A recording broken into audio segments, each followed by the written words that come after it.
Hello दोस्तों, स्वागत है आपका आज की इस वीडियो में। दोस्तों आज हम बात करने वाले हैं घर्षण के बारे में।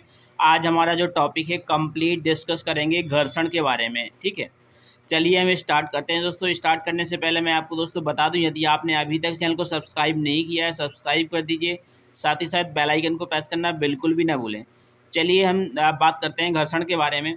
जब एक वस्तु किसी दूसरी वस्तु पर सरकती है या लुढ़कती है तब दोनों के बीच एक बल कार्य करता है जो गति का विरोध करता है। यही क्या है, जो बल है वो घर्षण बल कहलाता है। ठीक है, यह बल जो है दोनों तलों के स्पर्श बिंदु पर दोनों तलों के स्पर्श रेखा के अनुरूप होता है। कहने का मतलब ये है कि यह जो बल होता है, जो फ्रिक्शन होता है, जो घर्षण बल होता है, यह दोनों तलों के स्पर्श बिंदु पर दोनों तलों के स्पर्श रेखा के क्या होता है, अनुरूप होता है। ठीक है, और जो घर्षण के जो कारण है वो कौन कौन से कारण है घर्षण के, तो घर्षण के कारणों की अगर हम बात करें तो कोई भी वस्तु पूर्ण चिकना नहीं होता है। ठीक है, उसके पृष्ठ पर सूक्ष्म शिखाएं तथा गर्तें होती हैं, अतः वस्तु का तल खुरदरा होता है। ठीक, जिस कारण दोनों वस्तुओं के तल तथा अवमंदन बल उत्पन्न होता है।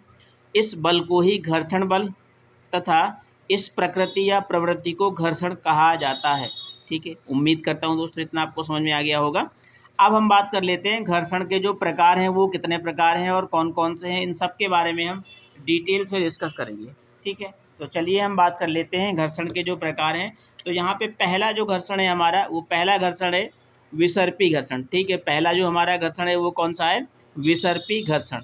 तो जब कोई वस्तु दूसरे वस्तु पर फिसलती है या फिसलने की चेष्टा करता है या करती है तो इनके पृष्ठों के बीच उत्पन्न घर्षण को हम क्या बोलते हैं, विसर्पी घर्षण कहा जाता है। ठीक है, ये जो विसर्पी घर्षण होता है वो कितने प्रकार का होता है दोस्तों, 3 प्रकार का ये भी होता है। ठीक है, ये जो विसर्पी घर्षण है वो 3 प्रकार से होता है।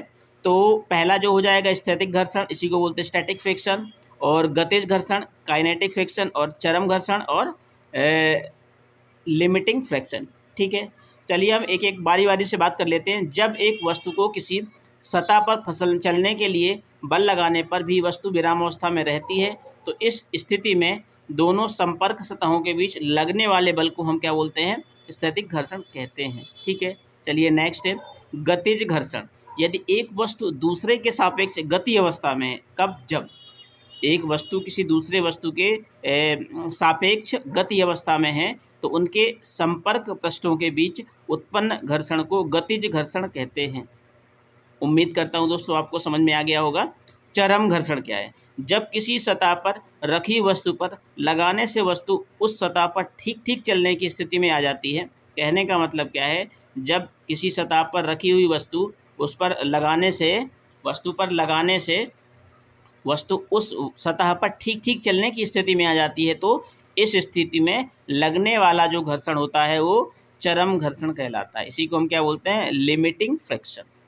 नेक्स्ट है दोस्तों सेकंड लोटनिक घर्षण क्या होता है, रोलिंग फ्रिक्शन क्या होता है। ठीक है, हालांकि अभी जो अपन ने पढ़े हैं वो विसर्पी जो घर्षण है उसके टाइप से प्रकार हैं। अब नेक्स्ट है लोटनिक घर्षण। लोटनिक घर्षण क्या होता है, यदि कोई वस्तु जैसे पहिया, बेलन, गोला इत्यादि किसी सतह पर लुढ़कते हैं या लुढ़कने का प्रयत्न करते हैं तो उनके संपर्क पृष्ठों के बीच उत्पन्न घर्षण को हम क्या है, लोटनिक घर्षण कहते हैं। ठीक है, नेक्स्ट है तरल घर्षण। बहने या प्रवाहित होने वाला तरल पदार्थ कहलाता है। कहने का मतलब क्या है कि जो पदार्थ बहता है या प्रवाहित होता है उसी को हम क्या बोलते हैं, तरल पदार्थ कहते हैं। ठीक है, क्या कहते हैं इसको हम, तरल पदार्थ कहते हैं। तो कहने का मतलब कुल मिला के ये है कि द्रव के विभिन्न परतों के बीच एक अन्योन्य या आंतरिक बल कार्य करता है। इसे ही इस तरह क्या है, घर्षण या श्यानता का, इसे ही हम क्या कहते हैं, घर्षण या श्यानता कहते हैं। ठीक है, चलिए इसके बाद है नेक्स्ट सर्पी घर्षण।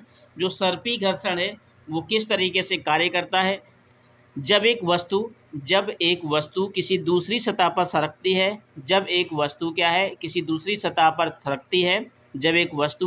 सतह पर सरकती है तो संपर्क सतहों के बीच लगने वाले बल को हम सर्पी घर्षण कहते हैं। ठीक है, क्या कहते हैं इसको हम, सर्पी घर्षण कहते हैं।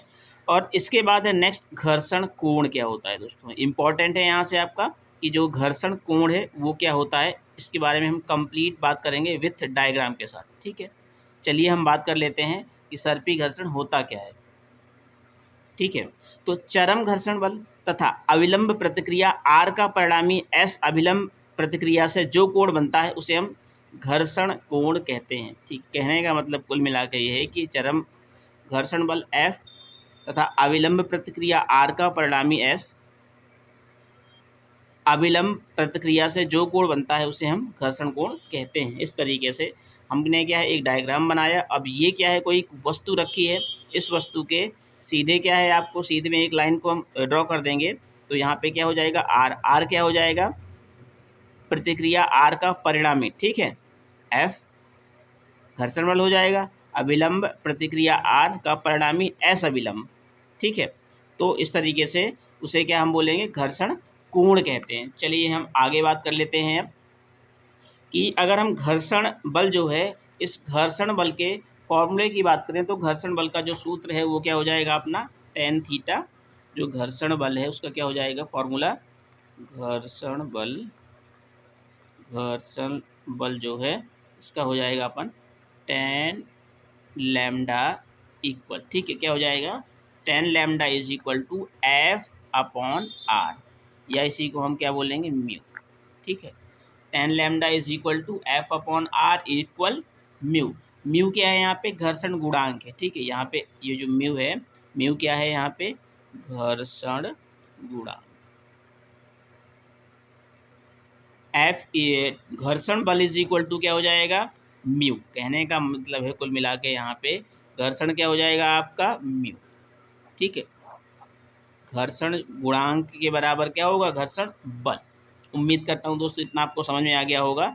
चलिए हम आगे अब बात कर लेते हैं कि लैम्डा का मान सदैव 45 डिग्री से कम होता है। ठीक है, म्यू जो घर्षण गुणांक है एक विमाहीन राशि है। तो यहाँ पे एक राशि के बारे में भी हमें निकल के एक पॉइंट आया कि जो म्यू है वो क्या है, एक विमाहीन राशि है। इसका मान 0 से 1 के बीच होता है। म्यू क्या है, एक विमाहीन राशि है और इसका मान क्या है 0 से 1 के बीच होता है। ठीक है, उम्मीद करता हूँ दोस्तों आपको इतना समझ में आ गया होगा। इसके बाद नेक्स्ट घर्षण गुणांक क्या होता है। घर्षण बल और घर्षण सतह द्वारा आरोपित अभिलंब प्रतिक्रिया के अनुपात को हम घर्षण गुणांक कहते हैं, और अनुपात को हम, जो अनुपात है घर्षण बल और संपर्क सतह द्वारा आरोपित अभिलंब प्रतिक्रिया के अनुपात को हम घर्षण गुणांक कहते हैं। ठीक है, इसको म्यू द्वारा प्रदर्शित किया जाता है। घर्षण गुणांक बराबर क्या होता है, सीमांत घर्षण अपॉन अभिलंब प्रतिक्रिया। कहने का मतलब क्या है, जो घर्षण गुणांक है, तो घर्षण गुणांक क्या था म्यू, म्यू बराबर क्या हो जाएगा एफ अपॉन आर। क्या हो जाएगा यहाँ पे एफ अपॉन आर। अभी हमने थोड़ी देर पहले भी बात किया था यही। इसके बाद नेक्स्ट विराम कोण क्या होता है दोस्तों। चलिए हम विराम कोण के बारे में बात कर लेते हैं कि जो विराम कोण है यह थीटा झुकाव वाले नत समतल से संबंधित है। ठीक है, यदि किसी वस्तु को इस तरीके से हमने एक डायग्राम बनाया, तो यहाँ पे एक वस्तु हमने रख दी है। ठीक है, तो यहाँ पे जो आर है, आर अभी मैंने थोड़ी देर पहले बताया था अभिलंब प्रतिक्रिया है। ठीक है, और इस तरफ क्या है, इसको फोर्स लग रहा है, और इस तरफ जब लगेगा तो एम जी साइन थीटा। ठीक है, कुल मिला के कहने का मतलब यहाँ पे ये है कि चलिए हम इसको डायग्राम के माध्यम से देख लेते हैं। तो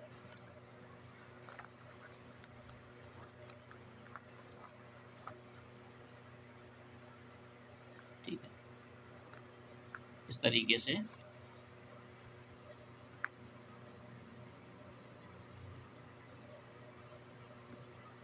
इसमें आ जाएगा एम जी साइन थीटा, और यहाँ पे आ जाएगा एफ, और ये जो फोर्स लगेगा ये आर है यहाँ पे, और जो ये इधर कॉस थीटा, और यहाँ पे हो जाएगा theta, M G cos theta, और यहाँ पे हो जाएगा एच। ठीक है, चलिए देखते हैं हम इस तरीके से। एक हमने यहाँ पे एक डायग्राम ड्रॉ किया। ठीक, तो यहाँ पे ये क्या है, इसकी हाइट है। ठीक है, और यहाँ पे जो कोई वस्तु रखी है, ये जो वस्तु रखी है, तो आर इस तरफ लग रहा है और एम जी साइन थीटा नीचे की तरफ लग रहा है, और एफ इस तरफ। ठीक है, और एम जी साइन थीटा इस तरफ। तो कुल मिला के कहने का मतलब क्या है, तो यहाँ पे हो जाएगा F equal M G sine theta. ठीक है, F equal M G sine theta. तो यहाँ पे हो जाएगा एफ इक्वल आर, अभी थोड़ी देर पहले हमने पढ़ा था, आर, एफ इक्वल आर और इक्वल mg साइन थीटा, ठीक है। तो कुल मिला के कहने का हो जाएगा tan theta is equal to F upon R. तो tan theta is equal to F upon R कैसे आया, कैसे आया ये? Tan theta is equal to F upon R, mu equal tan theta, mu equal थोड़ी देर पहले अपन ने पढ़ा था। और यहाँ पे जो थीटा है, थीटा की जो वैल्यू है वो लैम्डा के इक्वल है, ठीक है। थीटा की जो वैल्यू है वो लैम्डा के इक्वल है। उम्मीद करता हूँ दोस्तों, कहने का मतलब क्या है कि विराम कोण जो है वो घर्षण कोण के बराबर होगा। कौन सा? विराम कोण जो है वो घर्षण कोण के बराबर होगा। उम्मीद करता हूँ दोस्तों इतना आपको समझ में आ गया होगा। चलिए आगे, घर्षण बल के उपयोग।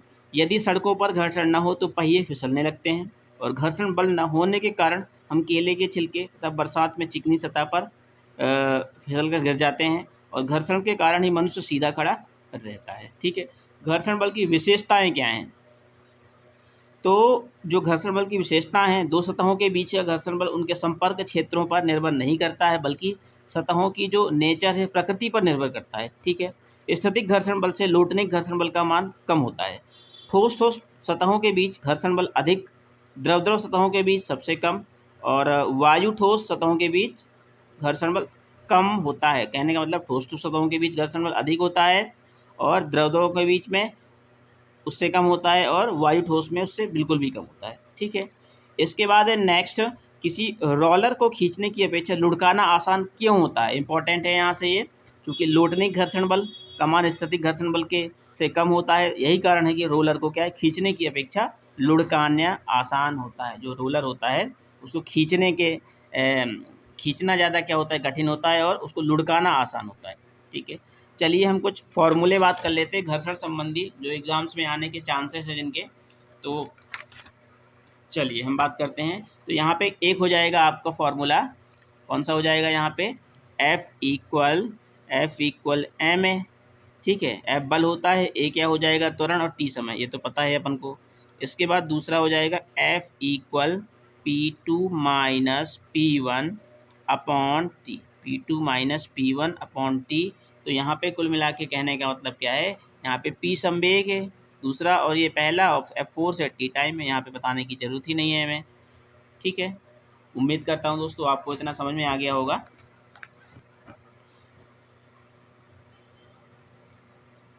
इसके बाद है दोस्तों नेक्स्ट फॉर्मूला है P इक्वल क्या होता है? mv। क्या होता है? P equal mv, mass into velocity, ठीक है, ठीक है, द्रव्यमान इंटू वेग।